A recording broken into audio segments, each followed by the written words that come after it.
Well, buenas noches. It is so beautiful to see so many faces in the Zoom Mundo with us tonight. I am broadcasting to you live from the third floor of City Lights Books in San Francisco. Giving you sending you all a little bit of bookstore love, people. This is the offices of our dearly departed patriarch, Lawrence Ferlinghetti. So for those of you that don't know, you've tuned into City Lights Live.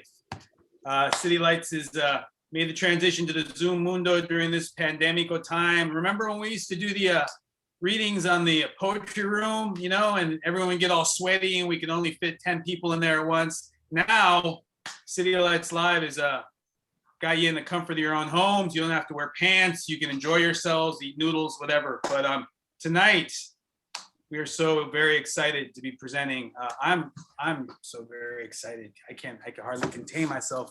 Mi gente, tonight we are celebrating the launch of Maestro Nathaniel Mackey's much anticipated new book release. It's called The Double Trio. So make some Zoom noise for this beautiful creation. It's in the world now. And joining Maestro Nathaniel Mackey tonight as a companion reader is the one and only Maestro Fred Moten. So give it up for Mr. Fred Moten in the Zoom Mundo with us tonight. Both of these amazing beings are going to be talking in dialogue. Nathaniel's going to be reading some from this book. And at the end of the session, we're going to be taking questions from you, the audience members. So during the conversation, if you feel compelled, por favor, put your question in the comments. And at the end, I'll be reading it to the gentleman. And we'll be having a nice Q&A at the end there. So I don't want to talk too much. I want to let these guys go. So let me just quickly read a bio from each of them, and then we'll get started on this amazing event. So for those of you that haven't heard, Maestro Nathaniel Mackey is the award-winning author of several books of fiction of exquisite rhythmic lyricism, as book form has called them. He's also the author of numerous editions of poetry and criticism and has received numerous honors for his work, including the National Book Award in Poetry for Splay Anthem, the Stephen Henderson Award from the African American Literature and Culture Society, the Bollingen Prize, and the Ruth Lilly Poetry Prize. Maestro Mackey is the Reynolds Price Professor of English at Duke University. City Lights Books was honored to be able to publish numerous books of Mr. Mackey's, including Atere D and What Said Seref, as well as School of Udra. Joining him tonight is the one and only Maestro Fred Moten.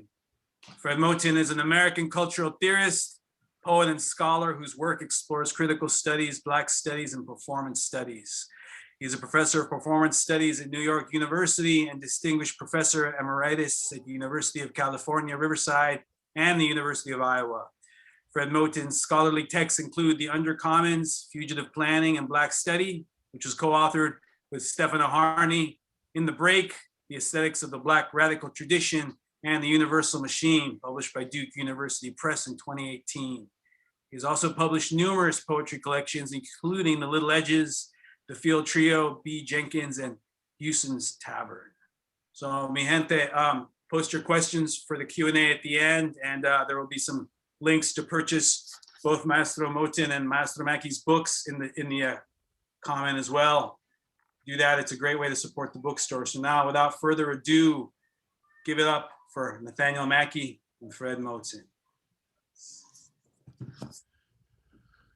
Thank you, Josiah. I'm very happy to be here and kind of return to City Lights, where I used to publish and used to visit, and particularly happy to be here with my good friend Fred Moten. This will just be another installment in this conversation we've been having for what, 40 some years, something like that. So I asked Fred to choose some poems for me to read from Double Trio, and he put together a set list for me.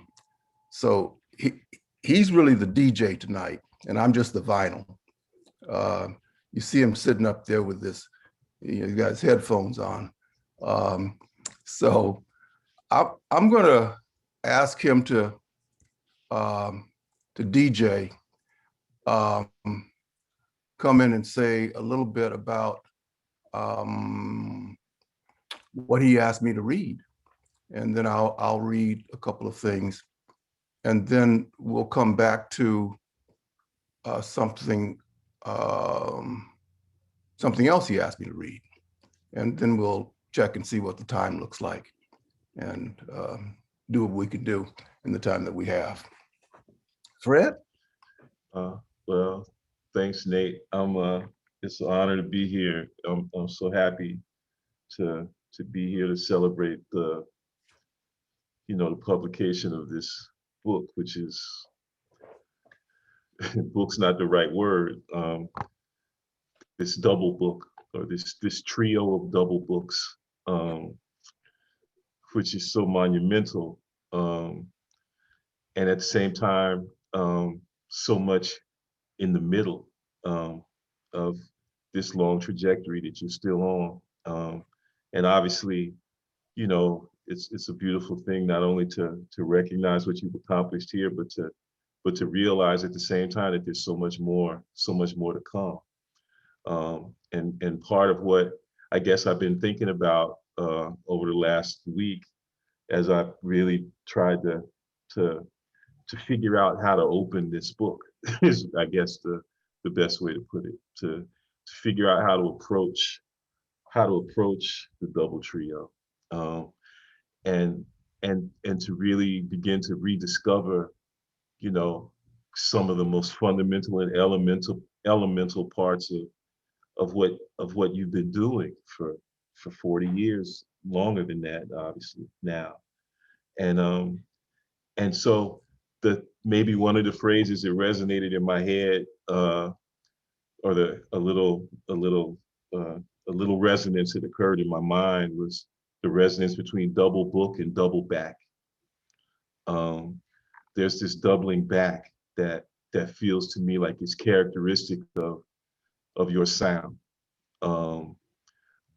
It reminds me of a bunch of different musicians, but the one I think I'm thinking of the person who it really reminds me the most of, I think, is John Gilmore.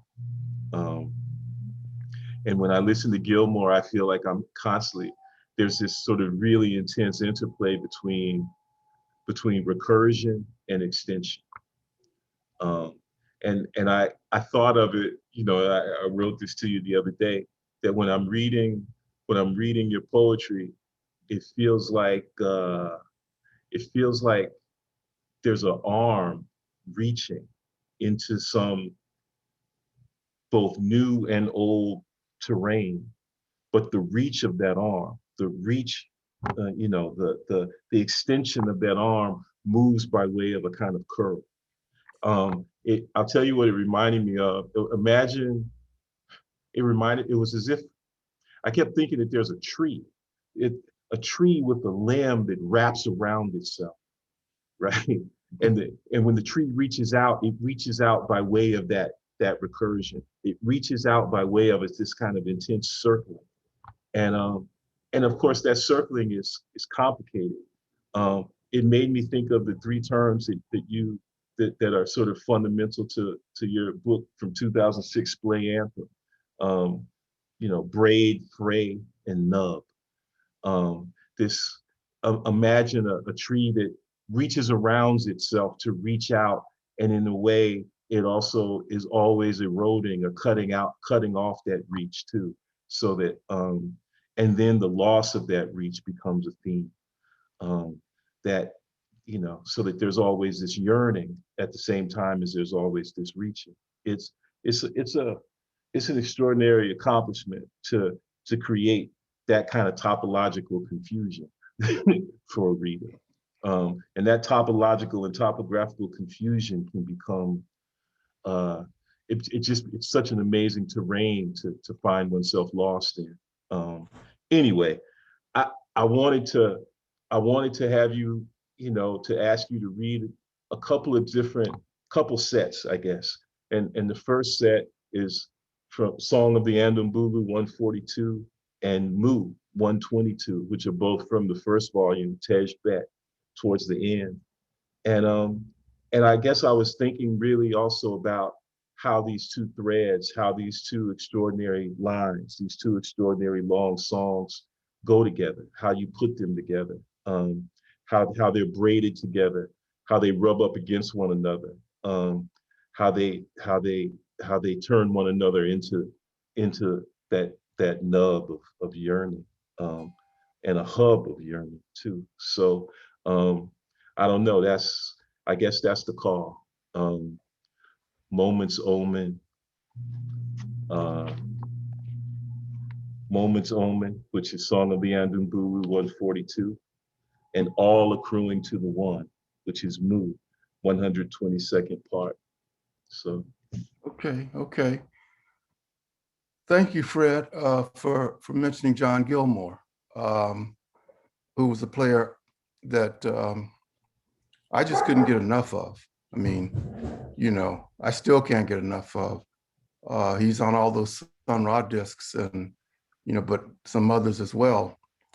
But as you were talking, I was thinking about one of the qualities that really spoke to me in his playing, which I think you get at, right on, with this business of the tree limb reaching around the back of the trunk before coming forward. And what I heard in John Gilmore's playing was this sense that there's no guarantee of retention. That, like you say, it's always eroding, and you have to keep bringing it up and bringing it back, and making sure that it's still there, that you can't rest assured that you retain what has gone before. So he would advance the solo, but he would, be doing this nervous thing, or it sounded nervous, like, is the head still back there? And he reached back, make sure it's still there, And I think that's, so big a part, of our tradition, that, we do have these, retentions, as Melville Herskovitz, called them back in 1940, talking about our connection to Africa. But, they're so constantly preyed upon and so constantly eroded, we have to keep looking over our shoulder, to make sure, that they're still there. And I think that's come into the stylistics of, of so much of, our expressive production. And, it's infectious, and, I caught it too. So yeah, you put your finger on something that's salient and vital. But let me shut up, and and let me shut up and let the work that we're talking about speak. So I'm going to read the two poems that you mentioned from Tejbet, the first of the books, or double books, in the box.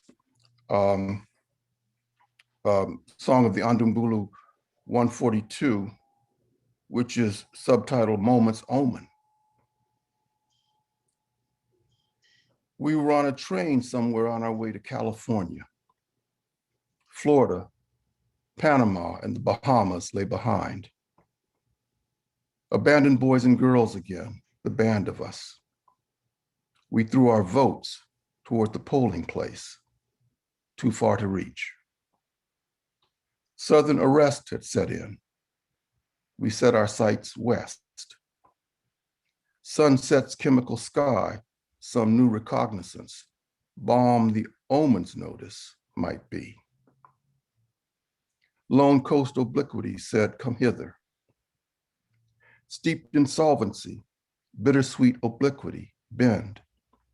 Fit we're at the end of it, but not. Lone coast arrivancy. Lone coast obliquity's behest. We had just gotten started. We were barely off. A dream of outmost arrival obliged us. The asymptotic hustle it was, notwithstanding. A blessing we were bent on. Boon beyond any. Lone coast rapprochement. Either we stood in a line wrapped around the world, or we sat on a train headed west, IDs and see-through ink. Either way, we circumambulated, unsure which. The ballot box, our Kaaba stone, black rock.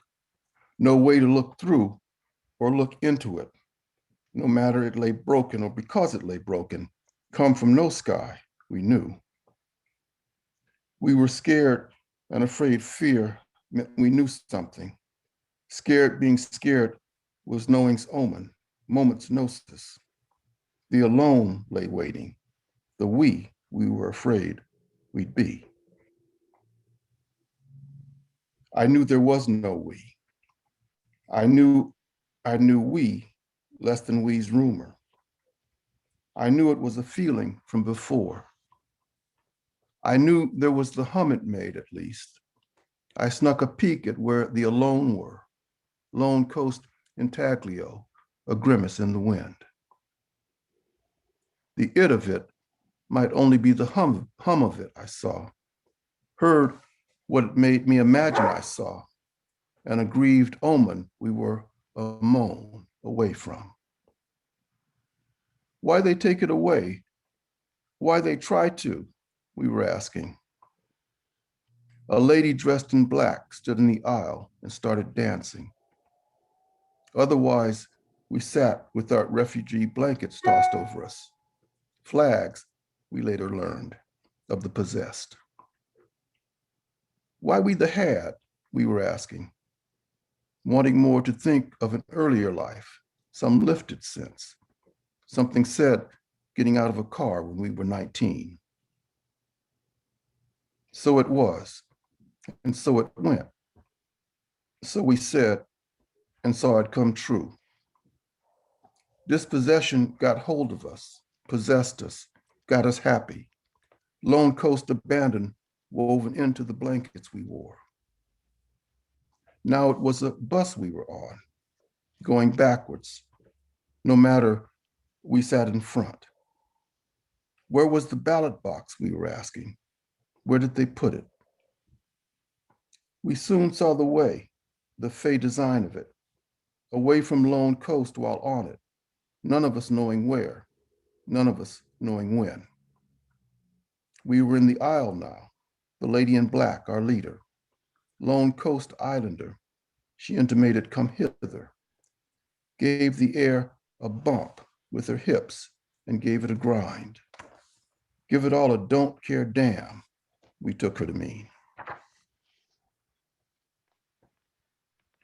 She was the moment's woman, frustration's main squeeze. Given to paradox, don't care damn, we gave it up to. All of us only there not knowing why, she made us admit. She took it from juke to flamenco before we could blink. Back stiff, head and chin high, heels hammers, face rationing pride and duress. Eyes elsewhere, her hands bore mudras, a sign from the east it seemed.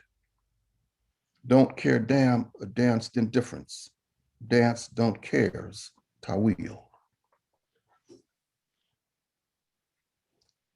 Heels hit the floor, we'd had enough.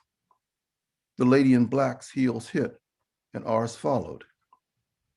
Heels hit the floor on the bus that had been a train, the bus that again was a train when our heels hit. A Websterian growl went up as they hit, Conte Hondo's friend.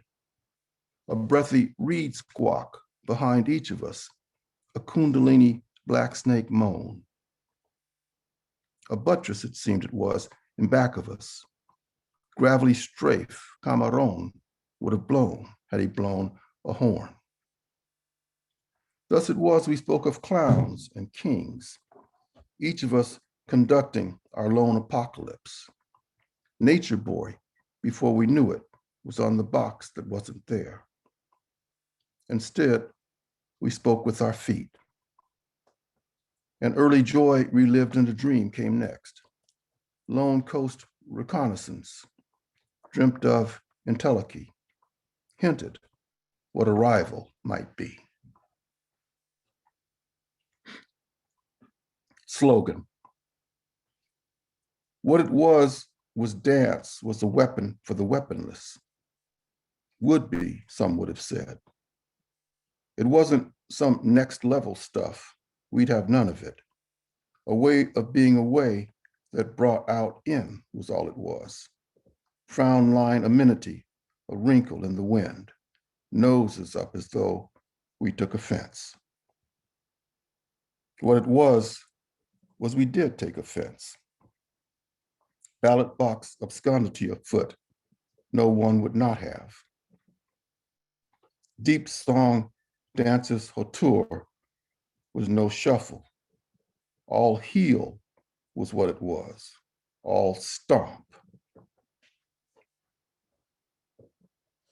And here is Mu 122nd part, called All Accruing to the One. Again, we came to speak of the one, an idea whose time had gone and come back. On a balcony overlooking the hill sloping west, sun we turned away from, squinting. There was the one we have by not having, Huff explained, a lost or a secret someone, stashed inside appearance, put away. There was the one have can't keep hold of, split between it and the it of it, one short for beautiful one. Next, Annuncia spoke, so prim and so proper this go, containment's avatar this time around. The eloquent life Huff held forth about, she'd have none of. Philosophe, against all odds. It, she said, is all there is of it. No such it as the is of it. No it inside it held apart, no split, no one that's not one, the one. I'd have said we might as well stare at the sun had I spoken. Zeno pulled my arm as I went to speak, and I said nothing. Itamar said all talk about the one gave him a headache. Annuncia kept at it even more. Let the one be the one, she exhorted, a theme she parsed and repeated, not letting it be if letting go was what it meant. No raw one would she abide, albeit raw was the one let be. No one but she cooked and cooled it. No letting be, the it, she said, was all there was. All, she said, accrues to the one. No two ways about it. Had by it, we have it, she said. No way out. The balcony shook. The building slid down the hill in the backs of our heads, too prone to throw our hands up, too in touch with collapse. The one was our hands and our feet were the one, and our bellies and our minds and everything was burning with it. A choral keening rose up from the dunes that were not there, the Sahara so far from lone coast, but also not. We poured drinks all around, and we called for more shabi. All thought not of the one unwelcome world pivot, a perfume like worry the strings quivered with, our bodies leaving us, or we them.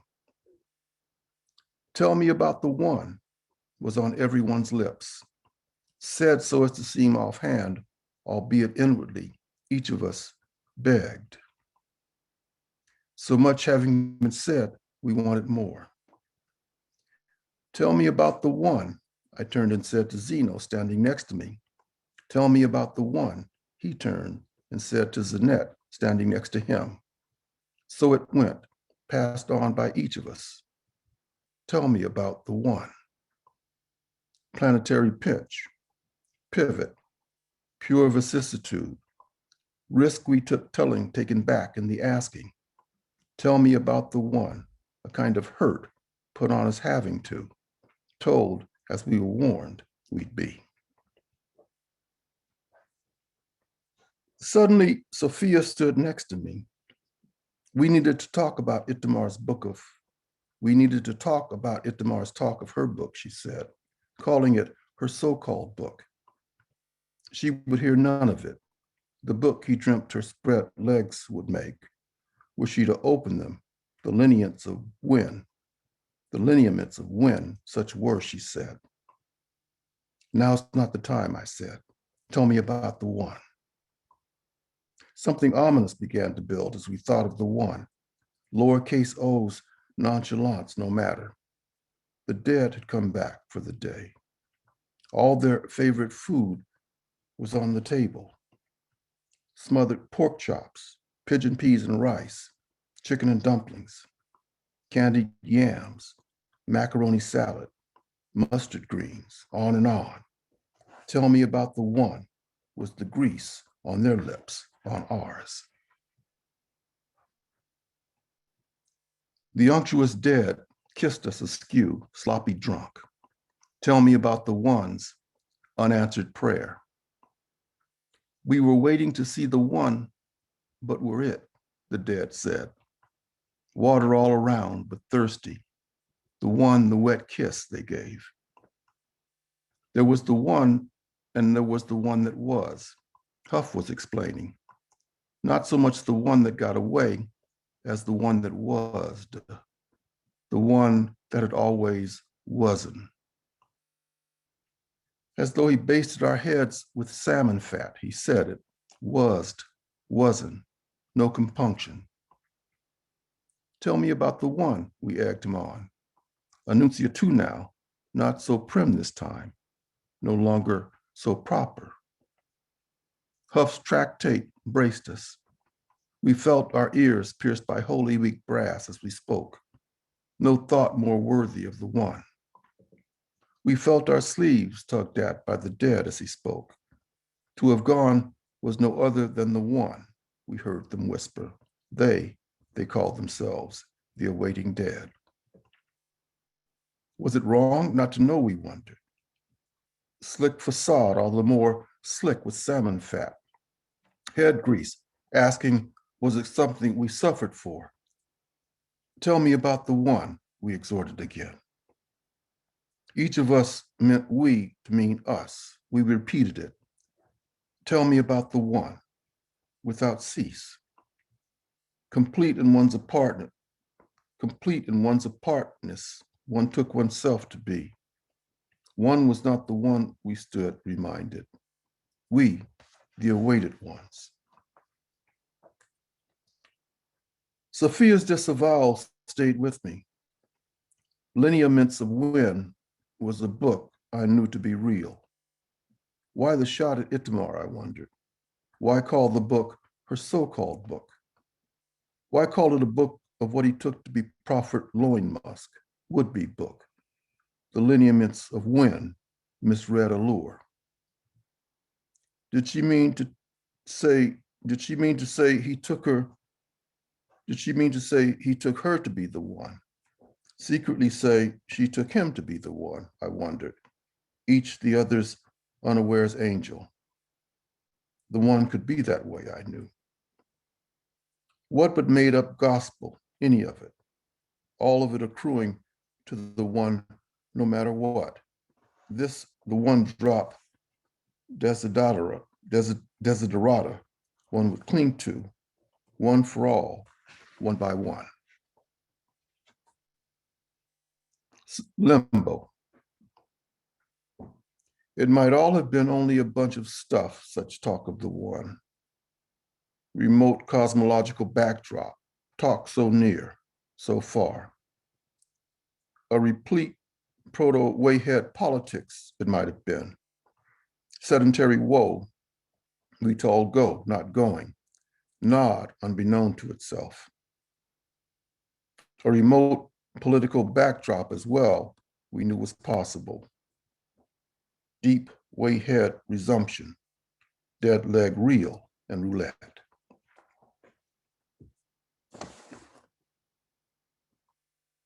There we go.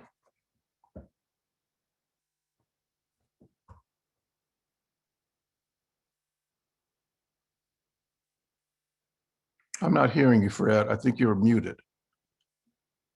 I'm trying to unmute myself, and I guess I just did. I'm trying to unmove myself too. I'm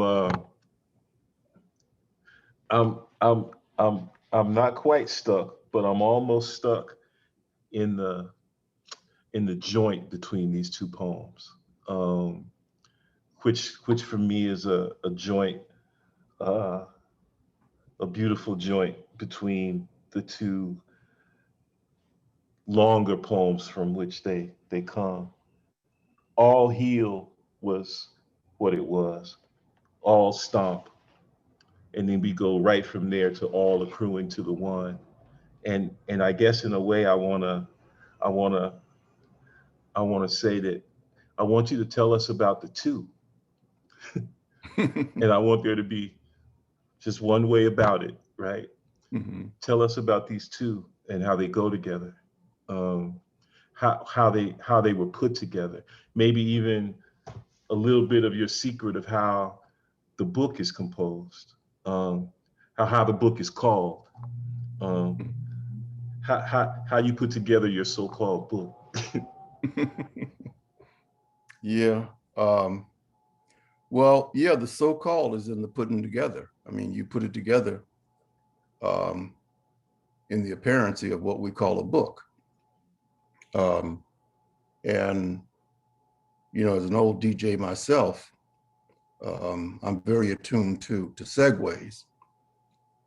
So, when you pick up, on that segue between those two poems, Mm, um, you're hearing a lot, and you really get into um, really kind of the core of how I move through these poems, and so that segue launches into slightly different terrain from the one that precedes it, but it still has a foothold there, and then at the end, it comes back to this idea of a political backdrop, which um, the first one, was more out front about, because the Lady in Black is kind of this amalgam of, or this, a two-in-one, a twofer. Rosa Parks, Rosa Parks, and the great, flamenco's dancer, Carmen Amaya, had the two of them in mind. And this idea of, I mean, that long-standing uh, braiding of Spanish, Gypsy, Conte Hondo, and African mhm, American blues, which Miles Davis initiated me into, in my early teens. And today is his birthday. mhm, Uh, but and I sketches of Spain and that abiding, um, interweave, that cross-cultural play. It's one of the things going on in Moments Omen.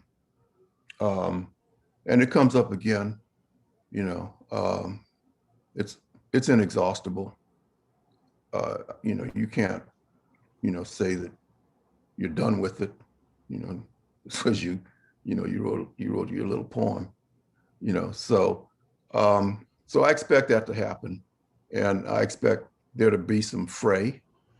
mhm. Um, the edges are going to fray. It's never going to be neatly contained, even though we have this beautiful act of containment in this box set. It's a beautiful box, Mm. and the three books are beautiful containments of these two-in-ones. But it all goes beyond those bindings, and so when you really get back to it, it's just that segue that you mentioned, the all, and how you can pick up on the all and everything's in it, so you can go anywhere with it. Well, we're gonna read these books down to a nub. We'll read them until they're gone. Uh, and to have gone was no other than the one. Yeah, So yeah. Well, uh, that's exactly what it was. Yeah. Uh, yeah, yeah. Well, Tell me about one. I feel bad to skip over Soul's notice. No disrespect to Soul. uh, but I but I wanted but I definitely wanted to hear you read a couple pieces from Nerve Church. Brother B's Rump Struck Recital, which is Mu 194th part, followed by uh, an amazing appearance from Sister C, who comes along in Song of the Andoumboulou 217. Um, so so spin those, man, please.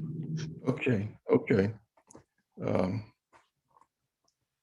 let me find them here. Yeah, Mu 194th part, Brother B's Rump Struck Recital. Barred at the gate where the music went. No time soon.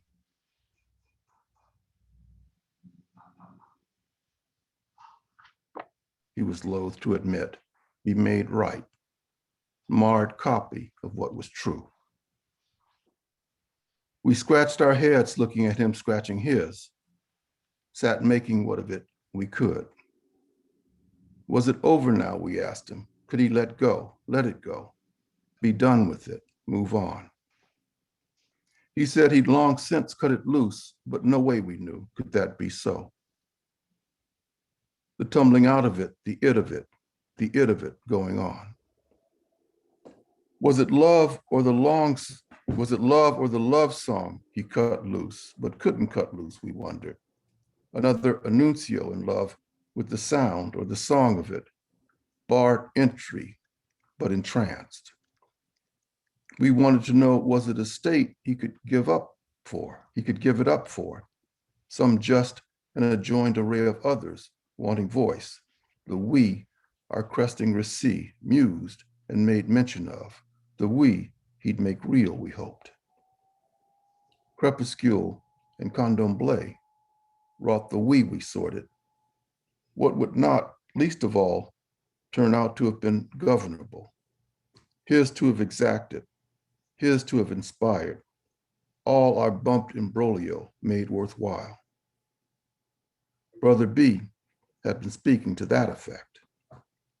Telephone poles whizzed by the dining car window as he let out a cry, convinced it would all be ours now, caught up in the cry and the calculi behind it, the new next aim our train sped toward. It was now, we knew, a train we were on. This was in the distant past and only a minute ago. He sat holding forth in the dining car as we sat holding forth. A car the train long since no longer had. So what were we wanted to know, and where, and how so? The he we projected having something of an answer, his the we badly wanted back. We were nothing if not of the moment, alive to it declaring itself. Brother B was Mr. Hot Pot now. He wrote as though he wrote the Reed's letter. No mention made of his own low member, no mentioning the stiff bouquet emanating from it. He wrote in praise of Andrianette's nether lips. He wrote extolling her low beard's accelerant musk, all of it a dream of some kind he awoke from, sweating, nakedness newly doomed, he thought. He was truly Mr. Hot Pot now. He wrote as though he wrote the Reed's letter, his dream a dream of Andrianette's jelly. It was, he wrote, the world's one respite, the world old and mean, set in its ways. All this on a train that had been a bus, that had been a car, that had been a house, a rant and a holding forth. It was all we could do not to ratify. I said some things that felt like life had wrung out of me, Brother B announced, back to himself, back to being someone we knew. or we thought we knew, at home with him, and him at home with us. Founding a new religion wasn't what he intended.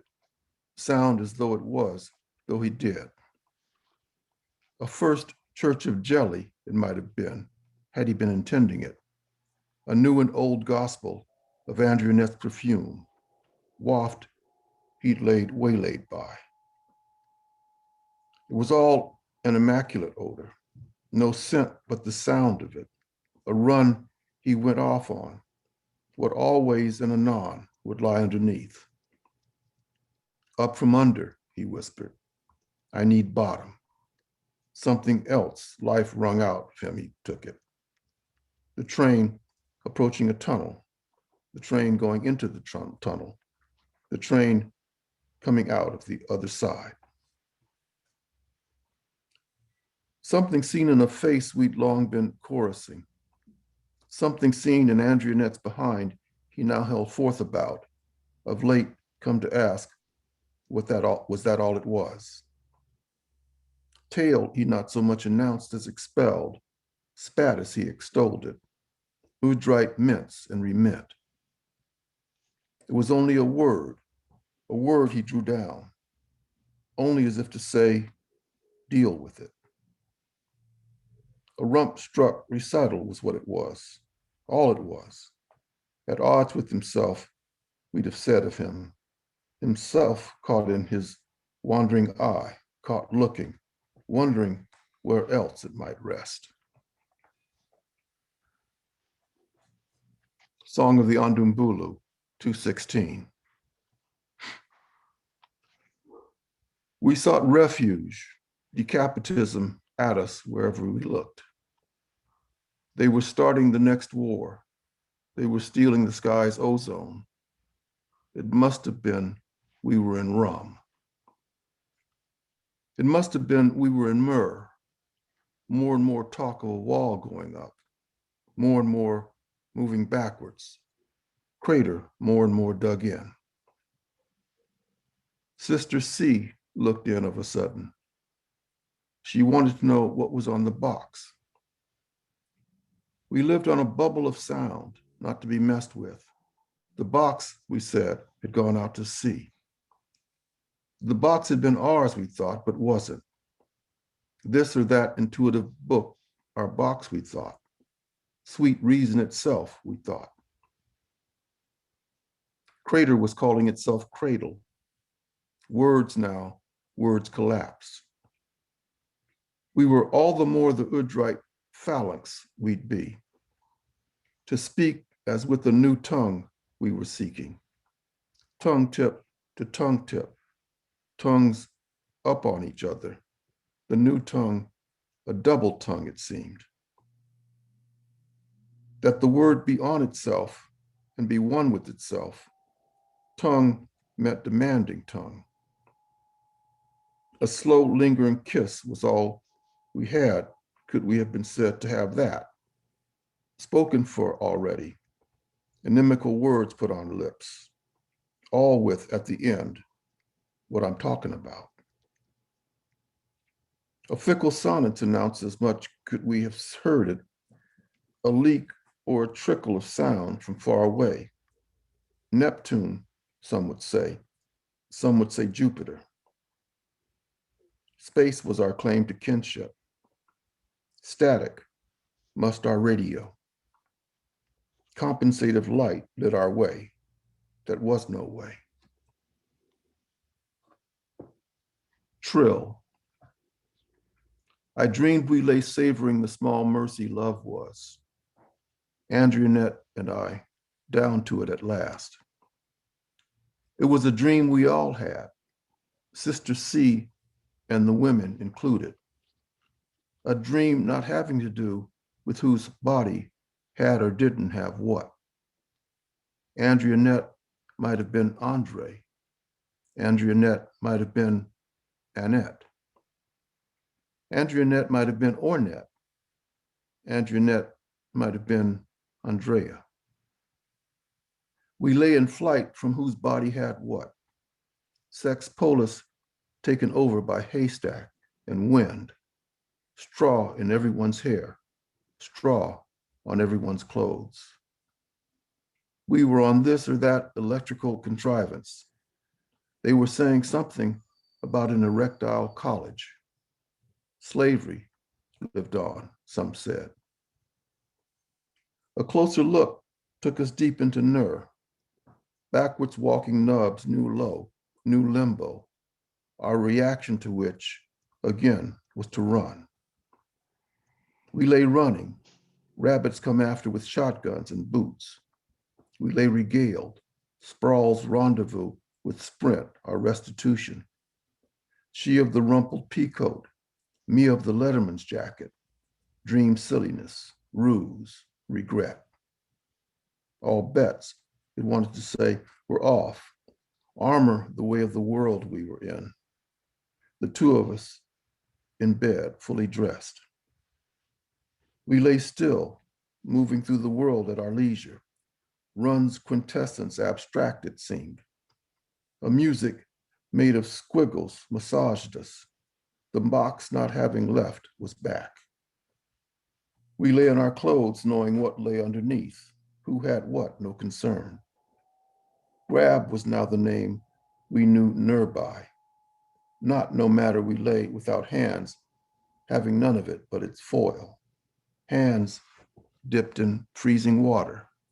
Ritual ablution, we abjured it with. We lay unhanded, we lay in flight from grab and grope, Nur's twin principalities. We lie choked in our tuxedos, I blurted out, unclear why, unclear what it meant. We lie choked in our tuxedos, Andrionette blurted out in turn. Why were we in this place, we wondered, prone to say who knew what, tongue's autonomy law. We lie choked in our tuxedos, we repeated again and again. We were in the palace of the peacoat, housed under Andrionette's ex's drab cover. Their two cats were in the sunroom basking, a domestic scene long since exploded she clung to. All of it come to nothing, all as if it never happened, all of it racked and repeating, nothing ever was. Leave it all to them, this ball of dirt, we were now saying. The Nurians, give them their fill.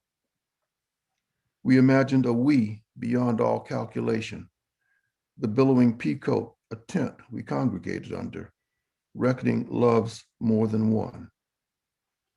We opted out, no matter end's illusory offer. The it of it expunged, and it, outside its proffer, possible we thought, and it, whose it we lay in whose umbra. Give it a don't care damn, we were saying now. Kiss it away, knowing why, knowing what we meant.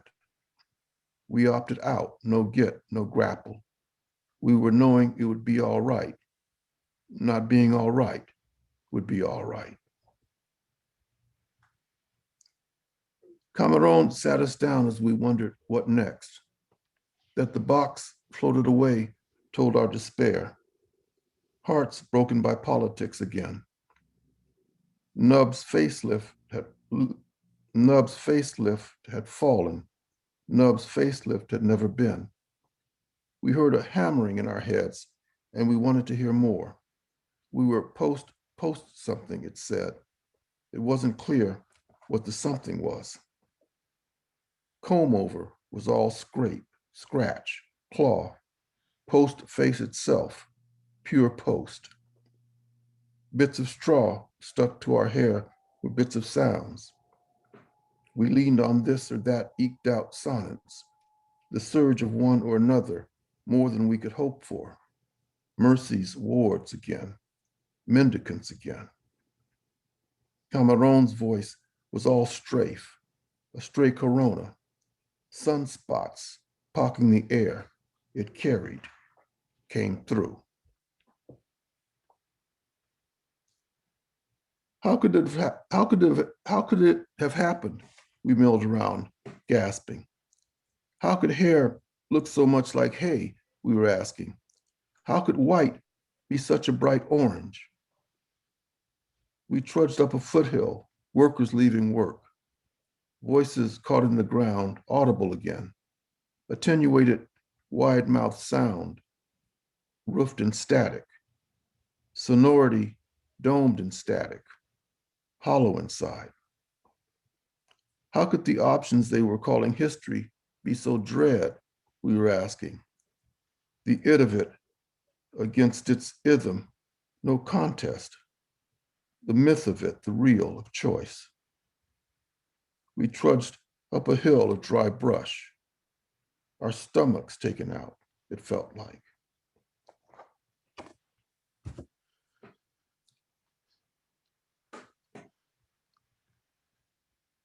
How did how did it happen, man, that I don't want to act like the work wasn't always both deeply political and deeply erotic, but how did it come that the deepest political poetry and the deepest erotic poetry in this long trajectory got so entangled here in this book and in these poems? Um, was it just strictly under the duress of having to come to grips with how it is if white had become so bright orange, combed over and fucked up as it was? It was definitely part of it. It was definitely part of it. Another part of it was age, you know, to see how, you know, how deeply the fate of the body is tied up in politics, you know, as you get older and, you know, one's Andoumboulou-isness, you know, the frailty and mortality of our being, of our humanity, our human condition, you know, becomes pressingly real. And, you know, and what got us into this state of terror under the sign of orange in the name of white. But a Black man offering healthcare to all. And, you know, having it named after him, you know, and just the whole politics of finally who lives and who dies, who lives longer and who doesn't live quite that long, who gets their bodies taken care of, their ailments taken care of, and who doesn't. And, you know, the erotic, you know, one of the most joyful indexes of having a body, of bodily life, that possibility predicates a, you know, a certain degree of bodily viability, health, and care for health care. And so, you know, again, as you get older and the precarity of bodily being becomes pressingly real, you see how, you know, this was a fight, and the opposition to it, you know, went to the very heart of things. Yeah. And I stress heart. But you stress bottom too, and the need of bottom. And man, I guess I thought where you began with those first two poems and the throwing of votes. And of course, it made me think also of the throwing of voice, you know, that vocal trick in which the voice is sort of elsewhere than where it is. Mm-hmm. But also the double voiced, the double tongue, you know, And it made me think, man, that the first church of jelly, or the first church of jelly, jelly, jelly, is a juke joint. Mhm. In Mississippi too. You know, it's like I kept thinking, man, this is those last two poems are like that's Nate's Wang Dang Doodle, right? Like I'm reading those poems and the snuff juice was everywhere. um, and Yeah. it's such an amazing thing. Like I said, the intensity of the political content is like matched and braided, you know, in the intensity of the erotic content. And it's a beautiful, it's beautiful. It's just beautiful. Yeah, thank you. Um, Thank you. Thank you. we we I think it's time for maybe Josiah to come back in and maybe got some questions and stuff. So Maestros, I don't even want to interrupt you both. If you feel like talking until 7:15, we can do the Q&A then. Honestly, I don't think anyone's going to object if you both keep spinning records. I I feel like talking till say 7:15 tomorrow, but you Yeah. you need to rein me in. It's Yeah. time for me to be quiet, but I'd love to hear what you know. It's a lot of there's so many. Everybody's here, so everybody should say something, man. At least Rachel's here, All right. Well, Joe is here, yeah. Jay Well, is here. Everybody's here. So. we can do the questions. That's no problem. We have a lot. We have a lot. Yeah, I see. I see. I just been looking down at the pages, but I see that. Well, Yeah. let's start with David G. David G wanted to know, Maestro Mackey, how do you view the interplay between emotions and a collective gnosis? Gnostic individualism can easily be associated with despair, turning away from the broken world. The personages in your poems are always on a journey. Is this a form of resistance or an attempt not to be dragged down into the negative frames of mind and spirit? Mhm. Yeah, well, you're quite right that, that's that's a danger that the we of the poems is,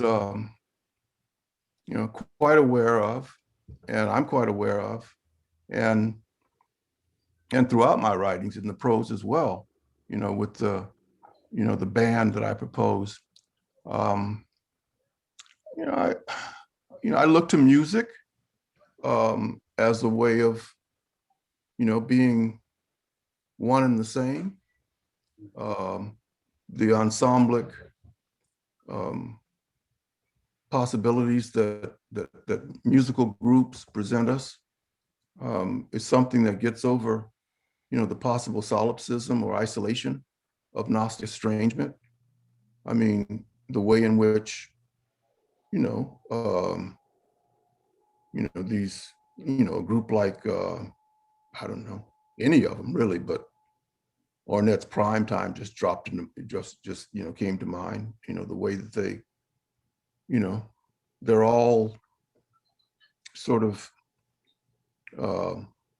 looking out through this Gnostic window. Each of them has their own, but they create in the process a collective Gnostic window, or window of windows, that's deeply moving and that could be mobilizing. So that's one of the things that, the music that I so often refer to is both a trope for, and the truth of. And the way that we feel lifted by that. I think it happens in the other arts as well. Trying to make it happen in poetry, but it has happened in poetry for centuries. I mean, and the visual arts and what have you. I think that to give expression to Gnostic apprehension, is to join hands in some ways, and to come together. I mean, it doesn't have to be, and in the traditions, the historical traditions of Gnosticism, have often been communal, bands of knowing folks banding together and dealing with the exigencies of of life in one way or another. So that's I think the pronoun we in my work does a lot to try and answer that question.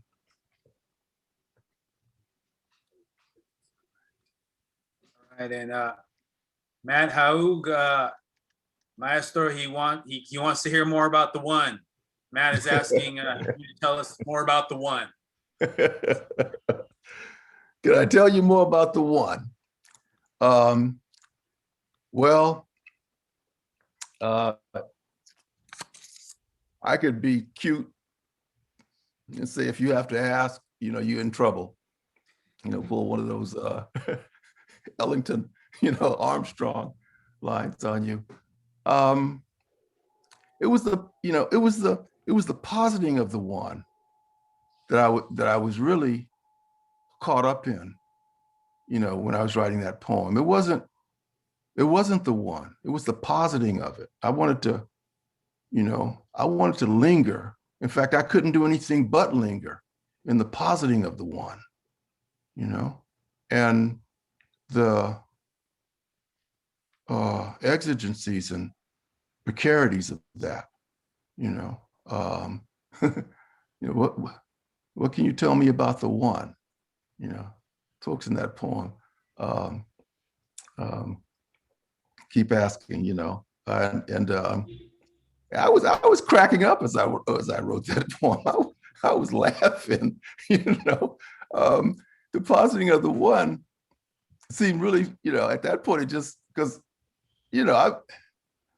I started reading philosophy in my teens, and there's all these problems of the one and the many and stuff like that. And I don't know, in my 60s, 70s, I just started laughing,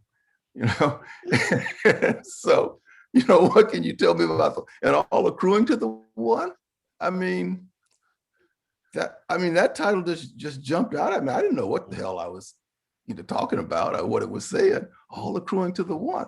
And so it was the positing, that, I just wanted to, I just wanted to be with that, and go with that. And, I could tell you a lot more about the one if we got started, if you were to come over or something like that, we could, but what I was doing in that poem was showing how dialogical it was, that it was a dialogue about the one, paradoxically or ironically, or oxymoronically, what can you tell me about the one?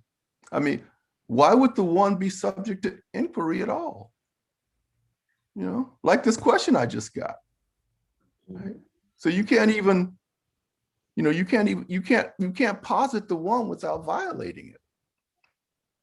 And so I was, it was one morning, and I was, trying to see what the day's music would bring. Like I said in the preface to the box set, I got in this thing called all day music, and I just started. I didn't have the feeling that I had anything special to say about this centuries-long human preoccupation, philosophical preoccupation, with the question of the one. But I wanted to, to abide, to dwell, to linger, like I'm doing now. Although, the cadences may not be quite what they were in the poem. But and then, I didn't even get to where I get later, in some of the more recent poems I've been doing, where the one is specifically more referential to music, on the one, on the two, that kind of stuff. So it's just interesting to me, and compelling that the one, can sprout these multiple discourses and these multiple claims. The positing of the one. There it is, Matt. There it is. Okay, our hermano Paul Nelson asks, Maestro, you, Nathaniel, you said you were a slow improviser. What changed with 1,000 plus pages in 6 years? Thank you, Paul. Glad to know you're out there. I don't know. Like I said before, age maybe, or maybe after a certain amount of time in the shed, you can improvise a little faster. I've been practicing, for decades, and I think that might be it. And it, this sense of recursive advance or recursive extension that Fred talked about, makes for a certain momentum, certain accelerant. And if you allow yourself the liberty of reaching back in order to, to go forward, then you find yourself moving much faster than you had been, when you thought, that every beginning had to be truly new, and every, new extension had to be truly new. So that's part of it, and just finding out that, you've got a certain set of obsessions, a repertoire.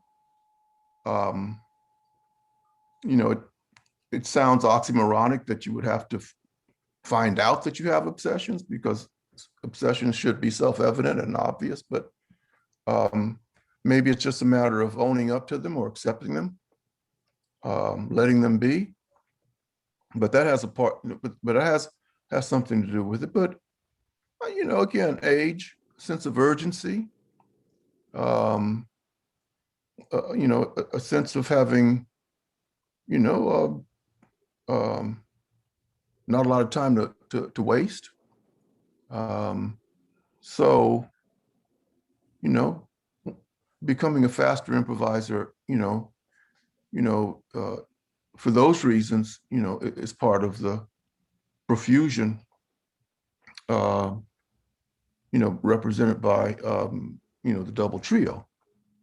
And I think also coming to devote more of my writing attention to writing poetry. The other genres that I've worked in, being lay fallow for this period, as there just seemed to be this upsurge on the poetry side. So I'm sure there are a lot of factors, that I don't know about, that I can't really say. I would just, kind of,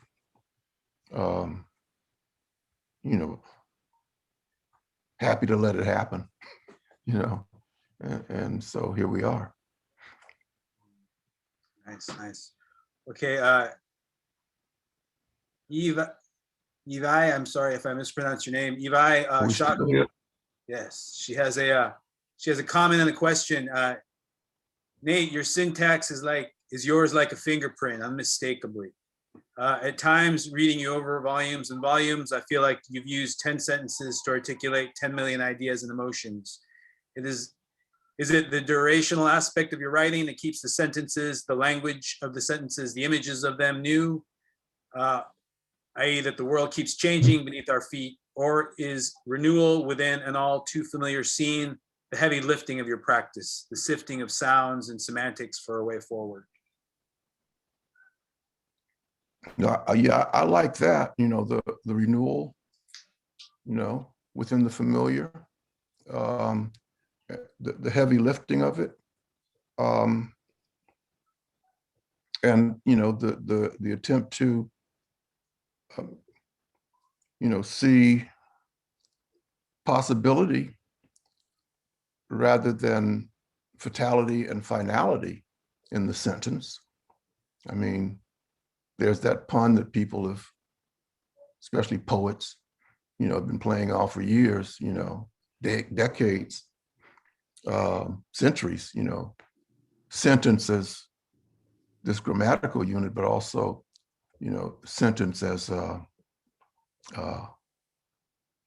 imposed fate, finality. You are sentenced to life in prison, or you're sentenced to capital punishment, or you're sentenced to 10 years.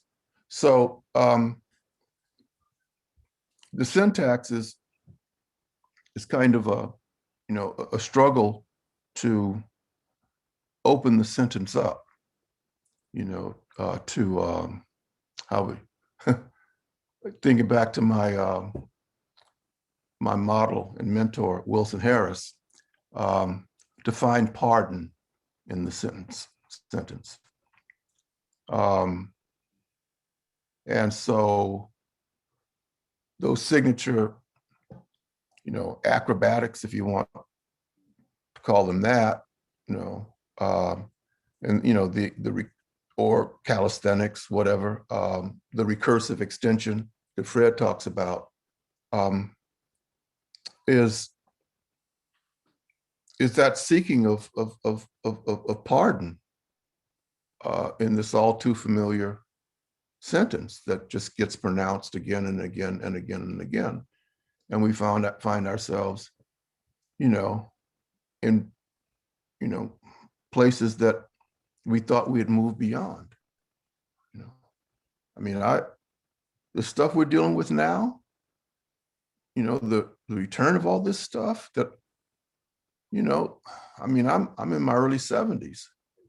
I thought we had put this stuff away in my late teens and early 20s. I thought we had dealt with, all this recidivist racism and white nationalism and,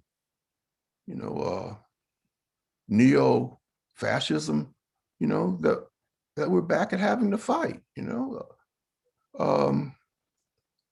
I mean, it's depressing to look back over the span of a lifetime and see stuff that you thought had been dealt with and that we were advancing beyond, come back with a vengeance. And, you knew better than to get too optimistic, but, optimism feels good. It's hard to it's hard not to get sweet on hope, get a sweet tooth for hope, so I mean, this work of expressive culture is one of the ways in which, we buoy our spirits in the face of this heavy regime of the same, or the recurrent same, not the changing same, that Baraka talked about, but the recurrent reactionary same. So, there's something in there about that syntax that,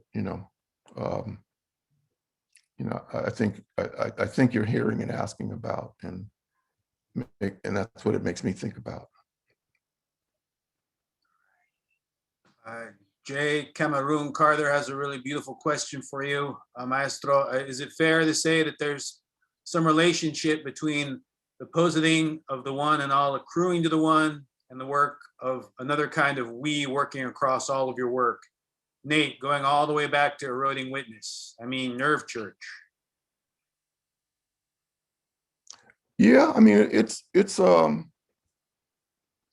um, it's a life's work.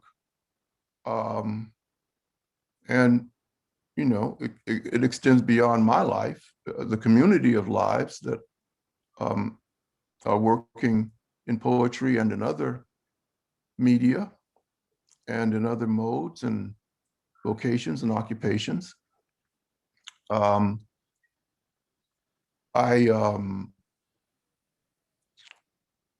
know, it was early on that I kind of moved away from the idea of the isolated poem, the single poem, even in Eroding Witness,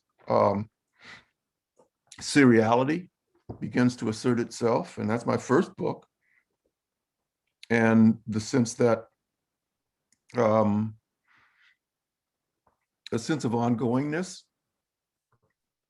and the incompleteness of any one poem, any one book, any one author's body of work, that this is in a very profound way something that we're all doing and something that all the poems are doing together, however many of them you write.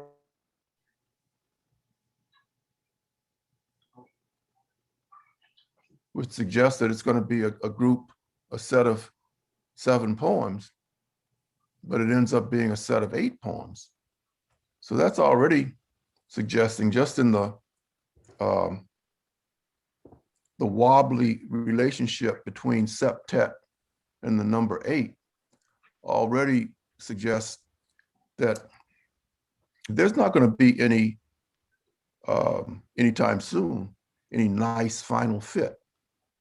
You know, if 7 turns out to be 8, 8 is probably not going to be 8, and then 9 is not going to be 9. So you've got these numbers that are more than themselves, calling for more than themselves.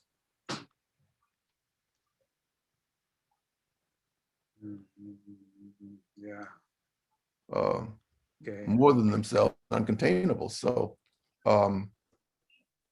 So yeah, I mean, so it spreads out over a whole body of work, and you know, my work, like the work of, you know, the various artists, thinkers, et cetera, that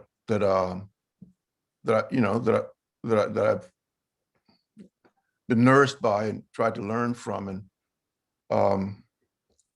you know, deeply recursive. You know, it keeps coming back. You know, it's of a piece, but it's a halting and sometimes ragged piece, and you know, it doesn't arrive at some point of final statement. And yeah, Jay, you're right to hear, you know, echoes of, you know, they just come right from back at the beginning, you know, double trio, quite consciously, you know, verbatim in some cases, is reaching back again, you know, the precarity of retention, you know, reaching back to Eroding Witness, just to make sure that that phrase is still there and that there's still some use in it, you know. I was talking to Fred. Was I talking to you, Fred, the other day? I must have talked to you one time about that thing that Carlos Santana says about when how growing up as a kid and eating sugar cane, the influence that has on his playing, where, you know, it spoke to me because I remember this from you know, being a kid in Miami. But you know, you get a piece of sugar cane and you'd eat on it, and you know, and it's sweet at first and stuff, and you keep chewing on it and sucking on it and stuff. And Carlos was saying that his playing is very much informed by that experience of you know, getting down to the last of the sweetness in the cane. And you just, you know, you're just getting into it and sucking on it and making sure that there will be no sweetness left that you have not gotten. And you can hear that in the way, you know, you can hear that in the way he holds a note, you know, holds that note, you know. And sometimes it's not even sweetness that's left. In fact, it's not sweetness that's left, you know, but you're not going to let it go until you've gotten all, or, you know, or most of the flavor that's left in it, you know. And something is to be said for that flavor, you know, being an exit of sweetness and the truth of that. You hear that in his playing too. So, you know, I just think that I'm doing something like that, you know. I mean, I hope, I mean, I don't want to stupidly flatter myself by, you know, saying I'm, you know, Carlos Santana or something like that. But that's the model, you know, is to get as much, you know, is to go in and just keep going in, to get what's in there left out, you know, to keep, you know, to keep drawing from it. That's the long song, you know, and that's why in some ways it gets longer, the longer you live.